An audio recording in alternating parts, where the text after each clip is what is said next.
다니엘 4장 1에서 37절 말씀입니다.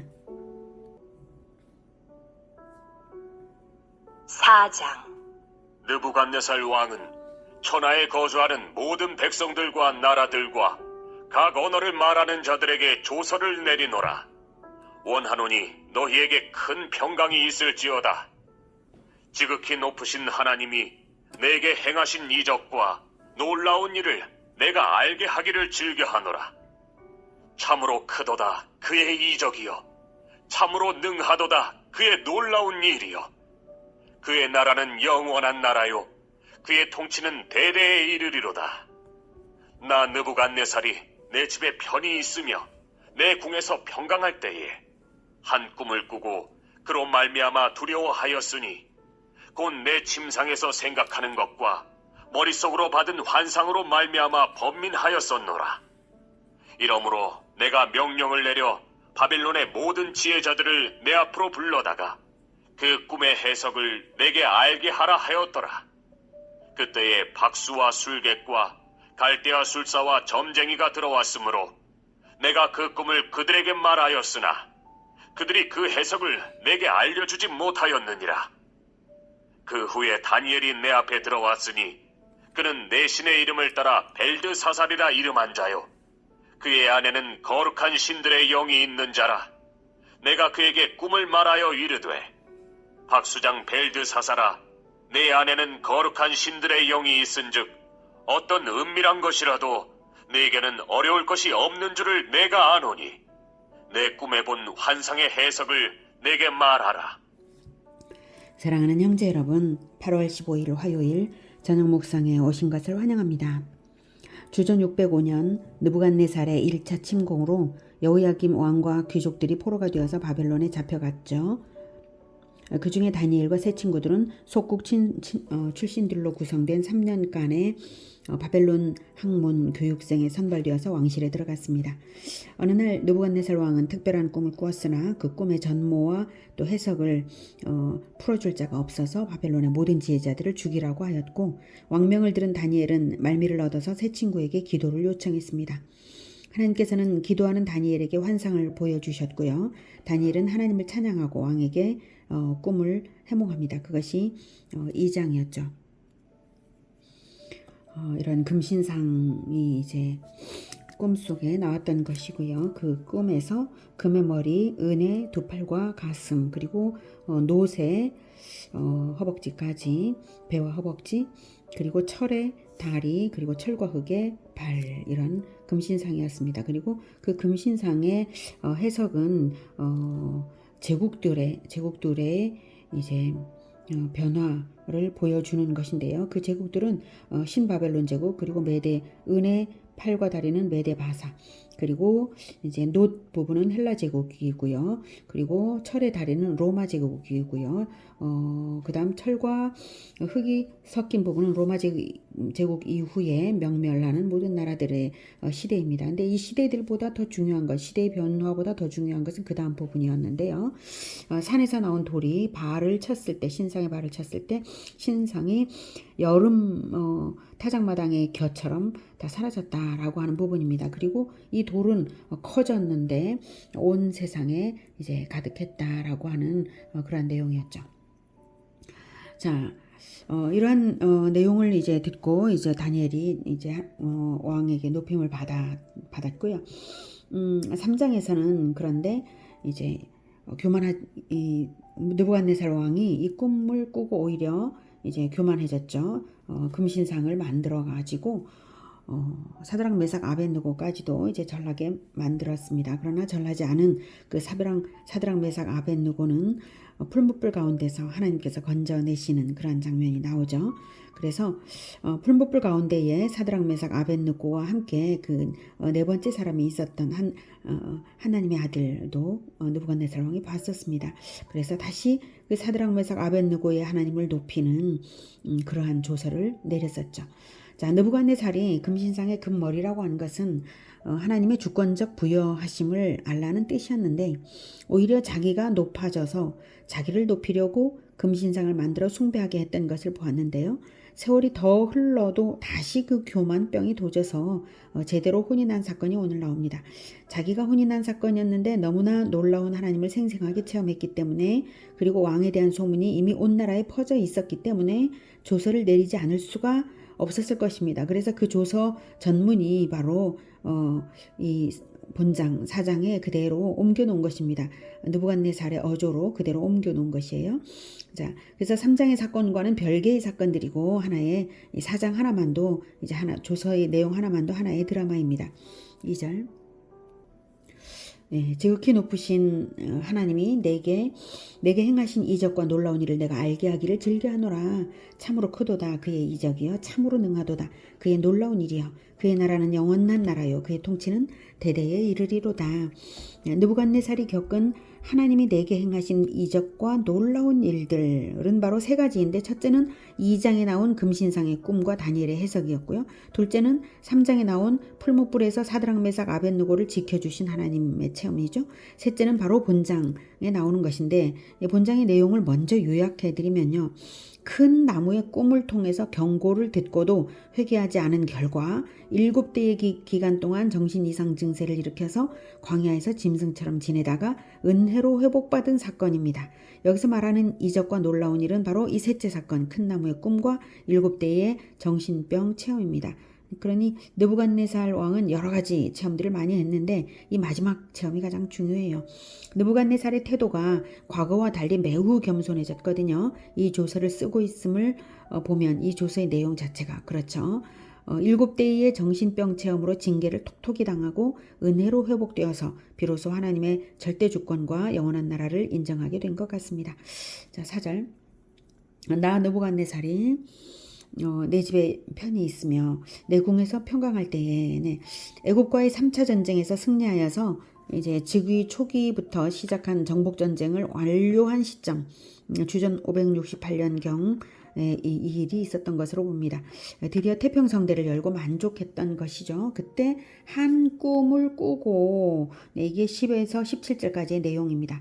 자, 이번에는 왕이 2장에서와는 달리 꿈의 내용을 생생히 기억했으므로 다 말해주고 해몽을 하라고 하는데도 아무도 해석을 못해요. 7절 보면 그때의 박수와 술객과 갈대와 술사와 점쟁이가 아무도 그 해석을 알려주지 못하였다라고 합니다. 그래서 이번에도 다시 다니엘을 불렀습니다. 그런데 다니엘에 대해서 말하기를 그는 내 신의 이름을 따라 벨드사살이라 이름한 자요, 그의 안에는 거룩한 신들의 영이 있는 자라라고 다니엘을 소개하는 것을 보면, 느부갓네살이 2, 3절에서 하나님을 높인 것은 다만 여전히 다신교를 믿는 자로서 여러 신들 중에 탁월한 신 정도로 여호와 하나님을 높인 것이지 유일신으로 인정하고 하나님께 귀의한 것은 아님을 알 수가 있습니다. 자, 그래도 어쨌든 이제 인정하고 이제 9절 박수장 벨드사사라 이렇게 부르는데 다니엘을 부르는 거죠. 다니엘이 우상숭배를 했다는 뜻이 아니라 박수장이라고 해서 우상숭배 잘하는 뜻은 아니고요. 바벨론의 종교 자문 최고 우두머리임을 나타낸 표현입니다. 당시는 재정분리가 되지 않은 시대여서 종교 자문위원이 곧 최고의 직위였습니다. 이제 10절부터는 꿈의 내용입니다. 내가 침상에서 나의 머릿속으로 받은 환상이 이러하니라. 내가 본즉 땅의 중앙에 한 나무가 있는 것을 보았는데 높이가 높더니 그 나무가 자라서 견고하여지고 그 높이는 하늘에 닿았으니 그 모양이 땅 끝에서도 보이겠고 그 잎사귀는 아름답고 그 열매는 많아서 만민의 먹을 것이 될 만하고 들짐승이 그 그늘에 있으며 공중에 나는 새는 그 가지에 깃들이고 육체를 가진 모든 것이 거기에서 먹을 것을 얻더라. 내가 침상에서 머릿속으로 받은 환상 가운데에 또 본즉 한 순찰자, 한 거룩한 자가 하늘에서 내려왔는데 그가 소리질러 이처럼 이르기를 그 나무를 베고 그 가지를 자르고 그 잎사귀를 떨고 그 열매를 해치고 짐승들을 그 아래에서 떠나게 하고 새들을 그 가지에서 쫓아내라. 그러나 그 뿌리의 그루터기를 땅에 남겨두고 쇠와 노줄로 동이고 그것을 들풀 가운데에 두어라. 그것이 하늘 이슬에 젖고 땅의 풀 가운데에서 짐승과 더불어 제 몫을 얻으리라. 또 그 마음은 변하여 사람의 마음 같지 아니하고 짐승의 마음을 받아 7대를 지내리라. 이는 순찰자들의 명령대로요 거룩한 자들의 말대로이니 지극히 높으신 이가 사람의 나라를 다스리시며 자기의 뜻대로 그것을 누구에게든지 주시며 또 지극히 천한 자를 그 위에 세우시는 줄을 사람들이 알게 하려 함이라 하였느니라. 나 느부갓네살 왕이 이 꿈을 꾸었나니 너 벨드사사라 그 해석을 밝히 말하라. 내 나라 모든 지혜자가 능히 내게 그 해석을 알게 하지 못하였으나 오직 너는 능히 하리니 이는 거룩한 신들의 영이 내 안에 있습니다. 네, 요약하면 이제 거대하게 큰 나무가 있었는데 한 순찰자가 하늘에서 내려와서 명령하기를 나무를 베라. 그러나 그루터기는 남겨서 쇠와 놋줄로 동이고 7대를 짐승의 마음으로 지내게 하라 라고 합니다. 그런 처분을 내리는 이유는 지극히 높으신 이가 사람의 나라를 다스리시며 자기의 뜻대로 그것을 누구에게든지 주시며 또 지극히 천한 자를 그 위에 세우시는 줄을 사람들이 알게 하려는 것입니다. 19절부터는 다니엘의 해몽입니다. 벨드사살이라 이름한 다니엘이 한동안 놀라며 마음으로 번민하는지라 왕이 그에게 말하여 이르기를 벨드사사라 너는 이 꿈과 그 해석으로 말미암아 번민할 것이 아니니라. 벨드사살이 대답하여 이르되 내 주여, 그 꿈은 왕을 미워하는 자에게 응하며 그 해석은 왕의 대적에게 응하기를 원하나이다. 네, 그 꿈의 내용이 너무너무 왕을 위해서라면 너무 나쁜 것이라는 뜻이죠. 왕이 당해야 할 일이 너무 나쁜 것이어서 너무나 이제 염려가 된 겁니다. 그래서 이렇게 표현을 한 것이고요. 계속 듣겠습니다. 왕께서 보신 그 나무가 자라서 견고하여지고 그 높이는 하늘에 닿았으니 땅 끝에서도 보이겠고 그 잎사귀는 아름답고 그 열매는 많아서 만민의 먹을 것이 될 만하고 들짐승은 그 아래에 살며 공중에 나는 새는 그 가지에 깃들었나이다. 왕이여, 이 나무는 곧 왕이시라. 이는 왕이 자라서 견고하여지고 창대하사 하늘에 닿으시며 권세는 땅 끝까지 미치심이니이다. 왕이 보신즉 한 순찰자, 한 거룩한 자가 하늘에서 내려와서 이르기를 그 나무를 베어 없애라. 그러나 그 뿌리의 그루터기는 땅에 남겨두고 쇠와 놋줄로 동이고 그것을 들풀 가운데에 두라. 그것이 하늘 이슬에 젖고 또 들짐승들과 더불어 제 몫을 얻으며 7대를 지내리라 하였나이다. 왕이여, 그 해석은 이러하니이다. 곧 지극히 높으신 이가 명령하신 것이 내 주 왕에게 미칠 것이라. 왕이 사람에게서 쫓겨나서 들짐승과 함께 살며 소처럼 풀을 먹으며 하늘 이슬에 젖을 것이요 이와 같이 7대를 지낼 것이라. 그때 지극히 높으신 이가 사람의 나라를 다스리시며 자기의 뜻대로 그것을 누구에게든지 주시는 줄을 아시리이다. 또 그들이 그 나무 뿌리에 그루터기를 남겨두라 하였은즉 하나님이 다스리시는 줄을 왕이 깨달은 후에야 왕의 나라가 견고하리이다. 네, 거대하게 큰 나무는 대제국을 건설한 느부갓네살을 상징하고요. 나무가 배임을 당하여서 쇠와 놋줄로 동임을 당하고 이슬에 젖고 들짐승들과 함께 7대를 지낸다는 것은 바로 25절이 그 해석입니다. 25절 다시 보죠. 왕이 사람에게서 쫓겨나서 들짐승과 함께 살며 소처럼 풀을 먹으며 하늘 이슬에 젖을 것이요 이와 같이 7대를 지낼 것이라. 네, 정신병이 들어서 들짐승처럼 7년을 지낼 것이라는 말입니다. 한편 이제 한 순찰자, 한 거룩한 자는 이제 저는 성육신 이전에 하나님의 아들 예수 그리스도라고 봅니다. 명령자이시고 또한 명령의 목적이 지극히 높으신 이가 사람의 나라를 다스리며 자기의 뜻대로 그것을 누구에게든지 주시는 줄을 알게 하시려는 목적으로 명령한 것이니 바로 그분이 지극히 높으신 분이신 것이겠죠. 명령자니까요. 그래서 17절에서도 이제 이는 순찰자들의 명령대로요 거룩한 자들의 말대로이니 라고 이제 복수형으로 느부갓네살이 복수형으로 표현한 것인데 복수형으로 표현한 것은 다신교를 믿는 자의 표현법이라 그렇기는 하지만 순찰자의 명령대로라는 말 자체가 그 명령을 직접적으로 선포한 명령권자임을 나타냅니다. 전달자가 아니라 순찰자는 명령권자입니다. 그러므로 하나님의 아들입니다. 자, 26절 또 그들이 그 나무 뿌리에 그루터기를 남겨두라 하였은즉 하나님이 다스리시는 줄을 왕이 깨달은 후에야 왕의 나라가 견고하리이다. 네, 해결책도 꿈에 제시되어 있습니다. 하나님이 다스리시는 줄을 왕이 깨달은 후, 그러니까 겸손히 하나님을 의지하여서 하나님의 뜻대로 통치할 때 하나님이여 다스리시옵소서 하고 하나님께 순종하면서 하나님의 뜻대로 다스릴 때 그때 비로소 나라가 견고해진다고 겸손히 하나님의 주권을 인정하는 것이 비결임을 알게 합니다. 27절. 그런즉 왕이여 내가 아뢰는 것을 받으시고 공의를 행함으로 죄를 사하고 가난한 자를 긍휼히 여김으로 죄악을 사하소서. 그리하시면 왕의 평안함이 혹시 장구하리이다. 하니라. 이 모든 일이 다 나 느부갓네살 왕에게 임하였느니라. 네, 여기서 다니엘이 권하는 것은 느부갓네살이 죄사함을 받으려면 공의를 행함과 가난한 자를 긍휼히 여김이 필요하다는 뜻입니다. 그렇다고 다니엘이 결정권자인 것은 아니니까 그리하시면 왕의 평안함이 혹시 장구하리이다 라고 혹시 얻을 수 있을지 모를 죄사함을 위하여서라도 그렇게 하라는 것입니다. 그러니 얼마나 가난한 마음으로 행하라는 뜻입니까?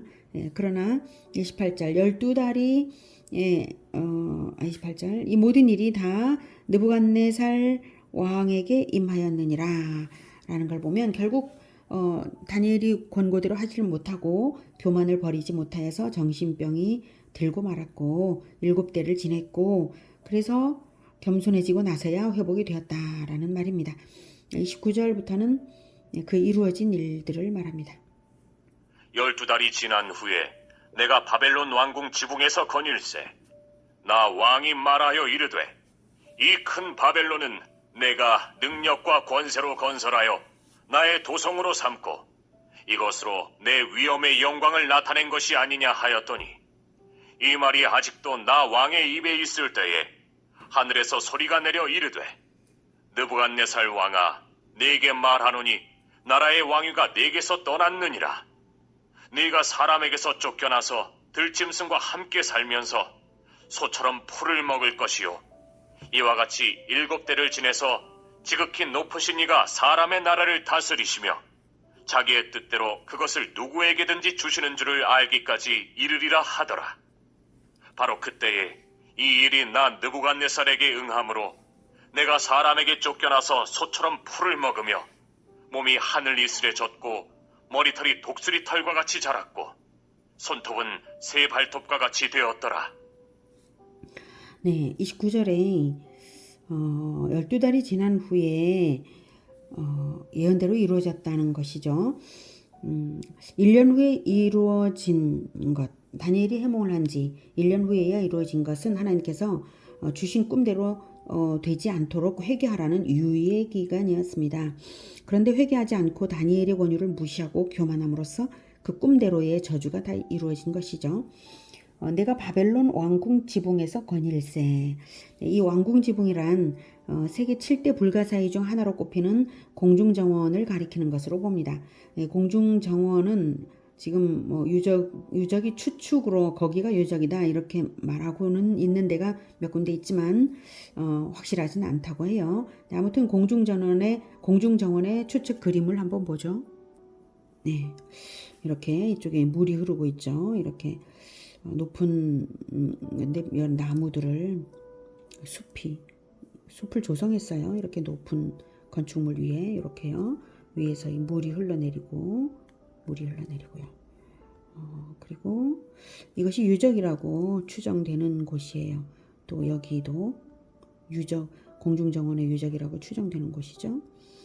공중정원에 이제 이 물을 어떻게 높은 데까지 낮은 데 있는 물을 끌어올렸을까라고 하는 이제 과학적인 것으로는 이렇게 도르래에다가 이렇게 이제 물통을 달아서 물을 이렇게 끌어올리고 붓고 다시 또 내려와서 물을 이런 이제 체인 시스템으로 했을 것이다 이렇게 말을 하고 있습니다.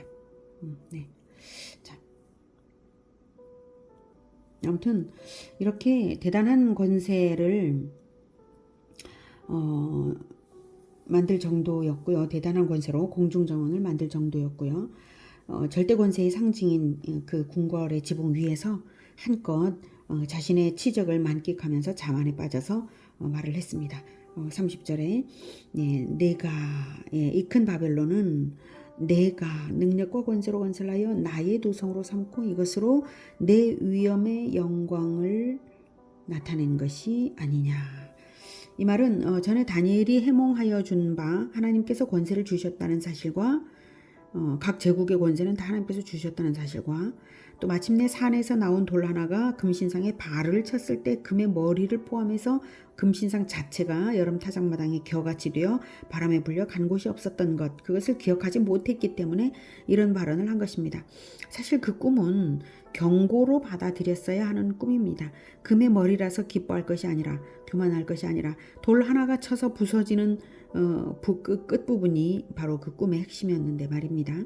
아무튼 최고 권세자가 하나님 앞에서 가장 겸손해야 하는 자리인데 느부갓네살은 하나님 위에 자기를 높이는 발언을 하고야 말았습니다. 그래서 하늘에서 즉각 심판이 선언되었습니다. 31절 느부갓네살 왕아 내게 말하노니 나라의 왕위가 내게서 떠났느니라.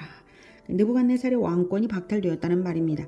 박탈되게 되는 이유는 정신병이 들어서입니다. 32절 내가 사람에게서 쫓겨난다는 것은 인간 사회에서 나간다, 인간 취급을 받지 못한다는 말입니다. 쫓겨나서 들짐승과 함께 살면서 소처럼 풀을 먹을 것이요.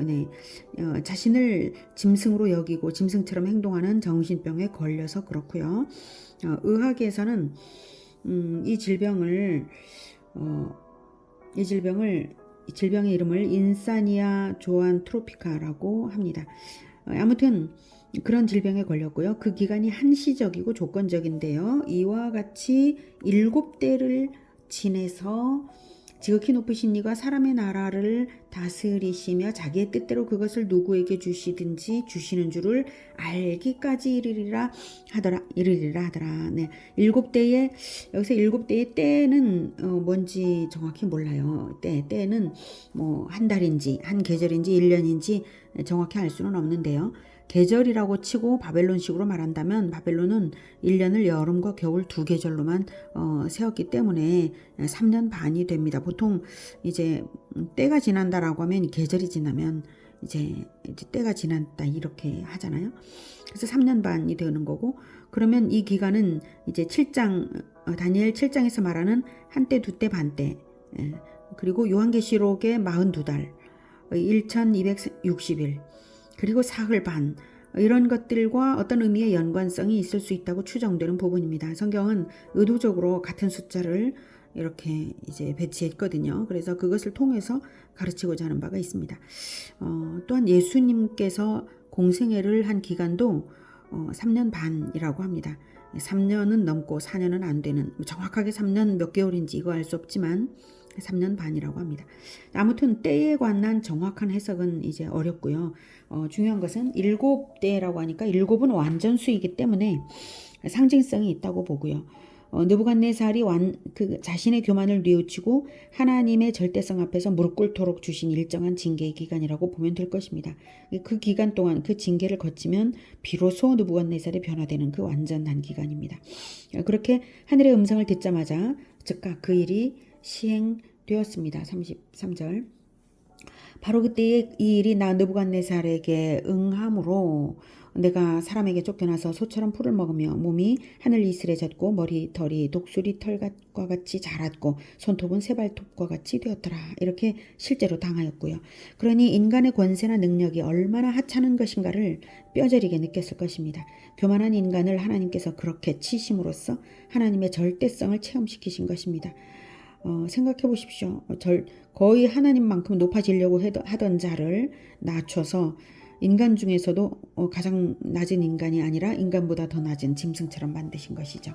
하나님은 교만한 자를 낮추시는 방법으로, 겸손한 자는 높이시는 방법으로 여호와 체험을 시키시는 분이십니다.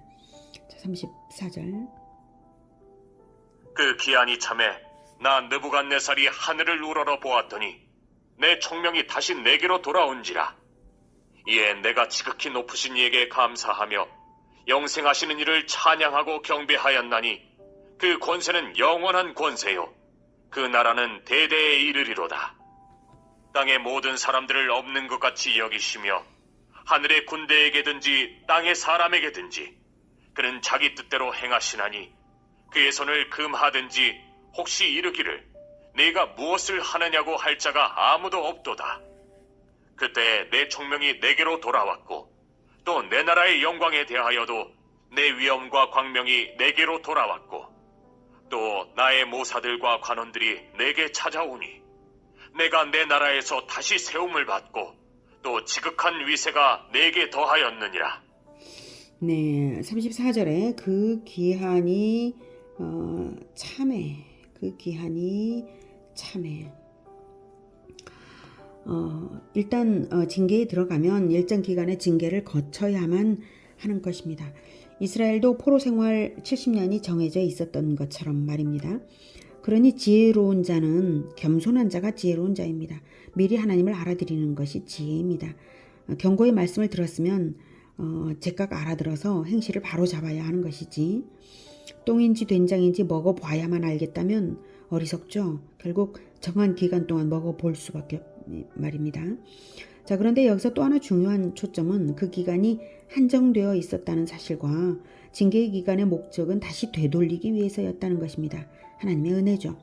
저는 느부갓네살의 체험과 이스라엘의 포로 70년의 체험이 본질상 같은 성격이라고 봅니다. 때가 되니까 깨달아진 거예요. 그래서 남 느부갓네살이 하늘을 우러러 보았더니 아주 겸손해지고 하나님을 알아보기 시작했습니다. 내 총명이 다시 내게로 돌아온지라 이에 내가 지극히 높으신 이에게 감사하며 영생하시는 이를 찬양하고 경배하였나니 그 권세는 영원한 권세요 그 나라는 대대에 이르리로다. 네, 진정한 권세는 하나님의 권세이고 영원하다는 것을 깨달은 것입니다. 실로 이런 체험이 아니었다면 못 깨달을 뻔했죠. 네, 그래서 하늘의